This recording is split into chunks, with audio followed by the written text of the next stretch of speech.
Bonjour Antoine Fontenot. Bonjour. Vous êtes à Deauville pour TV5 Monde. Aujourd'hui, fin de sommet. Quel est le programme, Antoine ? Alors, Patrice, on entre aujourd'hui un peu dans le vif des débats sur ce qui s'est imposé finalement comme le thème principal de ce G8 au vu de l'actualité de ces derniers mois, les printemps arabes. Il y a une heure, les premiers ministres tunisiens et égyptiens sont arrivés à Deauville. Ils ont été accueillis bien sûr par les 8 dirigeants du G8 et ils espèrent obtenir des promesses chiffrées dans la déclaration finale qui sera publiée ce soir.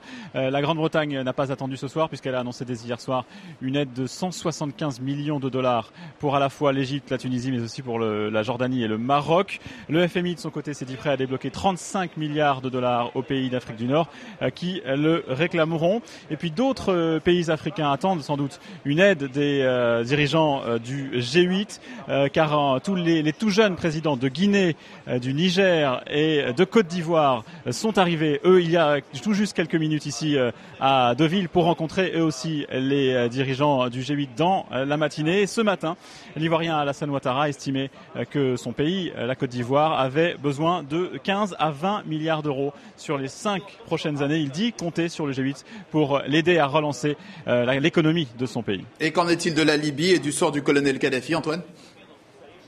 Alors c'est vrai que sur la Libye, on a l'impression que le ton est en train de changer depuis ce matin.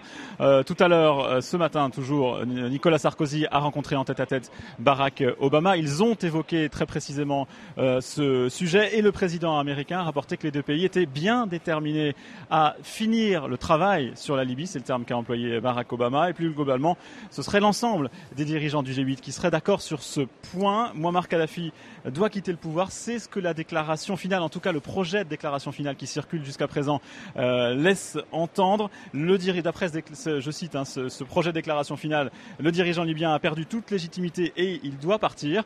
Alors si ce projet est adopté en l'état à la fin du G8, eh bien ça voudrait dire que la Russie a changé son fusil d'épaule sur la Libye puisque jusqu'à présent elle ne voulait pas de déclaration contraignante à l'issue de ce G8 sur la Libye. Antoine Fontenot à Deauville pour TV5 Monde. Merci.